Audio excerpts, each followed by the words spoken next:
no toilet, no proper place to stay, no comfort at all. Yet, when Srila Gour Govinda Swami Maharaj heard about these difficulties, he did not hesitate.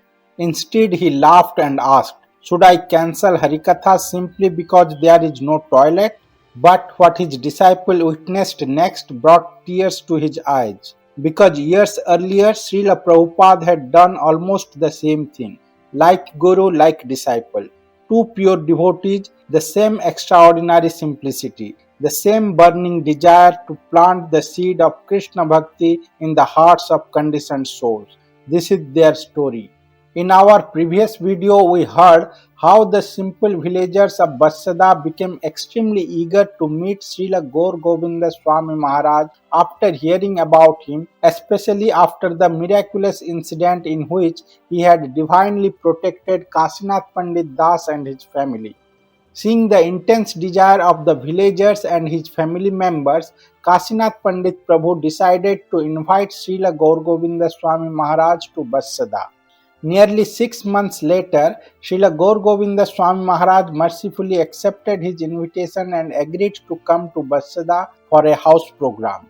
Kashinath Prabhu was extremely eager to bring his Gurudev to his village, but there were two serious concerns troubling his heart.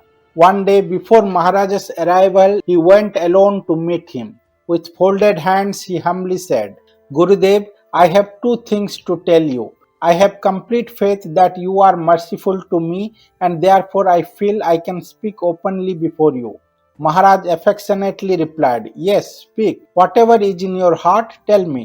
Kashinath Pandit Prabhu said, "Gurudev, most of the people in our village believe in impersonalism. They are strict followers of karma-kanda, fruitive ritualistic activities, and they regularly read the Oriya Bhagavad and Mahabharata. They are very proud of their knowledge. I am afraid that if in your natural way of speaking Harikatha you strongly criticize Mayavad philosophy or karma-kanda, some of the elderly Brahmanas may become offended or even argue with you." Sripad Kashinath Prabhu remembers, "I told Gurudev, I have been hearing from you for the last 8 years. I know that you never compromise with the conclusions of the scriptures. Whether ministers, political leaders, or influential people sit before you, you fearlessly speak the truth. That is why I was worried." Hearing this, Gurudev smiled and said, "Oh, so now you are teaching me how to speak Harikatha. Have you become my Guru?" I immediately lowered my head in embarrassment.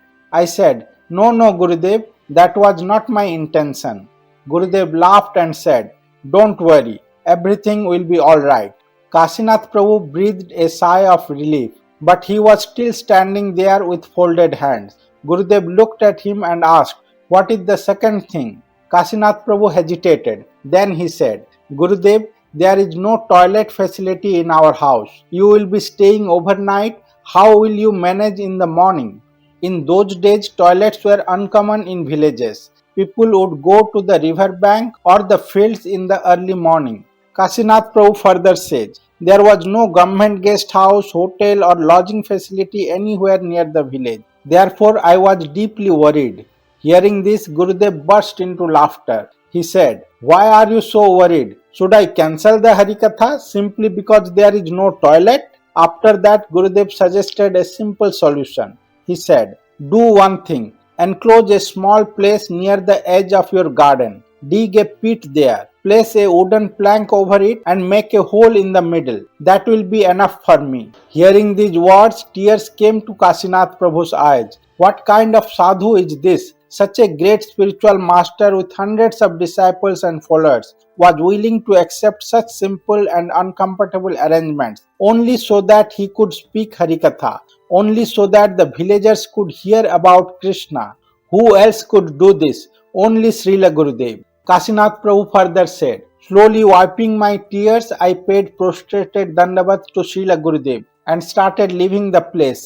But suddenly Gurudev said, 'You just make sure of one thing. Whoever comes to hear Harikatha must receive prasadam.' And I nodded my head to a yes." Srila Gurudev proved that simplicity is Vaishnavism, and he himself was the personification of simplicity. On one side, I was felt great pain knowing that Gurudev would have to tolerate such inconvenience, but on the other side, my heart was overflowing with happiness.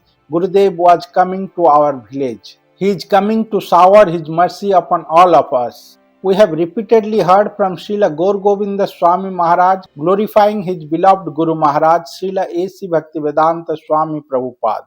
Srila Maharaj would declare, "My Guru Maharaj is the personification of simplicity."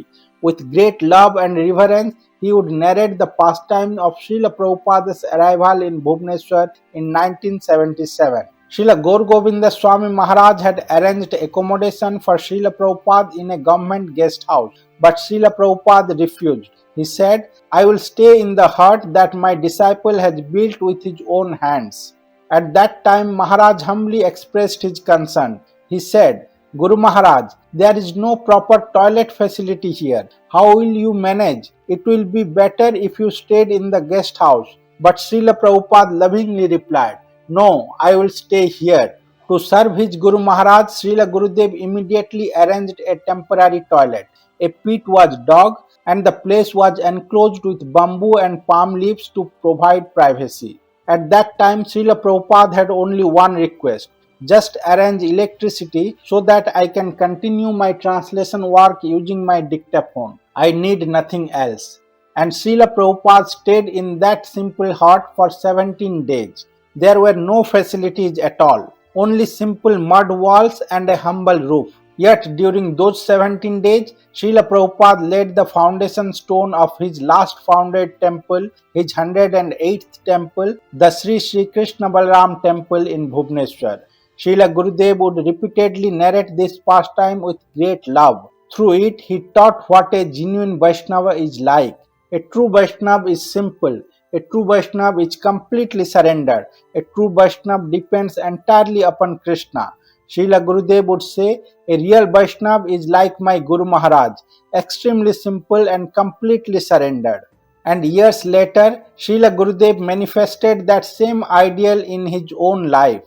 In the village of Vatsada, he demonstrated the same simplicity through his own behavior. He willingly accepted difficult and uncomfortable circumstances only so that he could speak hari-katha and shower his mercy upon the people of that village. For our acharyas, preaching Krishna consciousness is their very life and soul. No material condition, no hardship, no inconvenience, no lack of facilities can stop them carrying out the mission of their spiritual master.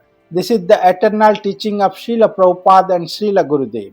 In the year 1987, Srila Gurudev came to Vatsada. That visit became an extraordinary chapter in the lives of Kashinath Pandit Prabhu, the villagers, and everyone who witnessed these events. The pastimes of Srila Gour Govinda Swami Maharaj in Vatsada are filled with many small but profound teachings. Each one reveals how a genuine sadhu approaches the conditioned souls, how he accepts inconvenience for their spiritual welfare, and ultimately how he plants the seed of Krishna Bhakti in their hearts. We will present these teachings one by one so that all of us may hear, remember, and relish this nectar.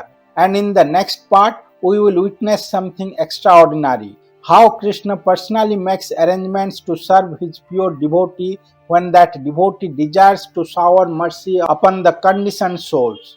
Srila Gour Govinda Swami Maharaj ki jai, Srila Prabhupada ji Maharaj ki jai. Hare Krishna.